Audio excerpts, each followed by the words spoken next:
Good afternoon, Middle East and Asia. Good morning, Europe and Africa. And a very good morning to early birds of Americas. A very warm welcome to. Welcome to our TaiyangNews PV System Technology Trends first half 2023, which is organized as usual by our team in Asia and Europe. My name is Shravan Chunduri. I am technology head at TaiyangNews, all about solar and news platform with a focus primarily on PV technology. We are actually very glad to have several industry supporters for this event. Thanks a lot to our sponsors as they bring our events and also this event at zero cost to you. So I would really like to thank each of our sponsors, namely Longi, which is our diamond sponsor. So we have ICO, Jinko, and Trina Solar, our platinum sponsors. Then we have gold sponsors, Astroenergy, J Solar, Ryzen, and Tongwei. It's listed as TW Solar.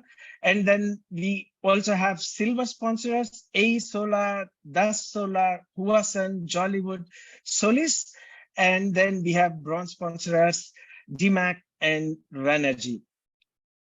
So if you really enjoy our events and reports, if you are also interested in sponsoring and speaking opportunities, please get in touch. Our marketing team will be more than happy to assist you.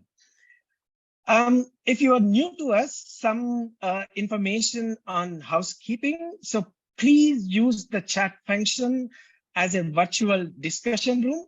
We actually view this as a virtual coffee room where you can chat with anyone around publicly. Having said that, this is a non-moderated chat area. So please keep the netiquette and be always nice with your comments, even if you don't agree when the statements from what is possibly a competitor.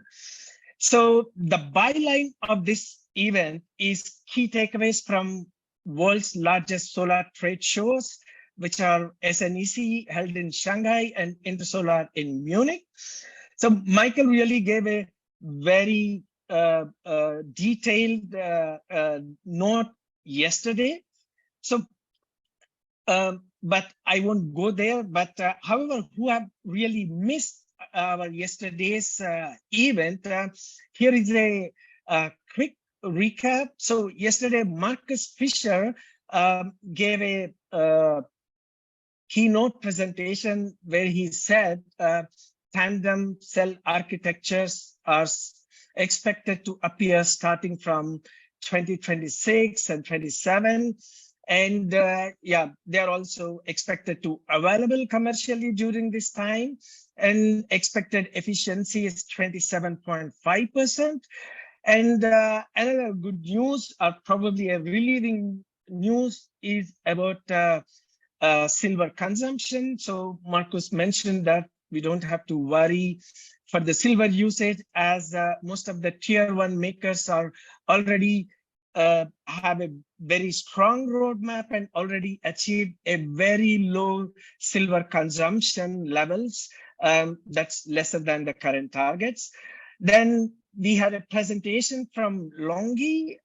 We all know that their HIMO 6 module kind of made a lot of commotion with this HPBC technology. But then at SNEC and Intersolar, Longi presented their HIMO 7 module. So another variant of N-type. So, but this is mainly promoted for the utility application, and Longi has a planned capacity of 30 gigawatt and expects the commercial shipments already from next month.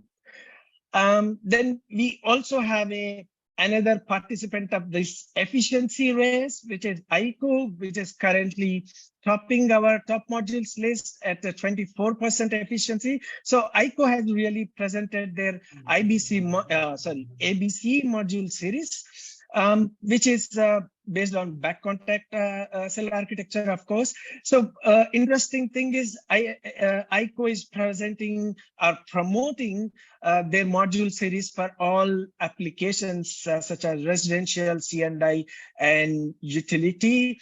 And the highest efficiency, as it was mentioned in our top modules, it's 24%. And ICO has also a lightweight module that is 50% lighter. It's also interesting. Then Trina Solar advocated for a so-called golden size module products for all three applications, namely rooftop, C&I, and utility. The major benefits are in rooftop is size and weight. And as far as the C&I applications, this golden size module is expected to bring a higher container utilization. And for utility, the module is at par to the industry standards, which is right now most of the leading module makers are adhering to. Then we have a very interesting presentation from a German module maker, AE Solar. The company has presented its Terra series, which is very innovatively interconnected, that offers a very high tolerance for partial shading, and it's no self-shading, especially used for bifacial applications and where the modules are used in vertical installations. And the module is also built for high resistance against wind and snow. Of course, snow may not be that much of benefit when you use vertical installations, but wind, of course, I think that's really interesting. Then Astro Energy came out with another wafer size of 182 by 191 with its so-called N7 module series. And so this wafer series is going to bring 5% higher larger cell area and 7.6% more power compared to the incumbent M10 wafer size. So Astro Energy has modules on these sides. So in addition to presenting a very aggressive expansion plans to increase to 20 gigawatt by end of this year from the current level of 5.1 gigawatt for heterojunction, which is really impressive, by far the largest known for heterojunction. The leader of the segment, Huasen, has presented the benefits of a specially designed product for offshore applications. And last presentation, which was very brief and short and sweet, it was from Ranergy, a well-known cell maker that also ventured into module business, which we are seeing very much happening as a new trend, as you can see with ICO and Tongwei. So Ranergy is also venturing into the module business, and it has a planned capacity of 21 gigawatt by end of this year, and it really presented the whole family of module products suitable for wide range of applications based on different cell technologies. So coming to today's agenda, I will give a brief overview on our top modules efficiency ranking, and then we have several companies and presenting their latest developments introduced during SNEC and Intersolar. So this will be including Jinko Solar, Solis, JS Solar, TW, and Ryzen, Dust Solar, Jollywood, and DMAC. So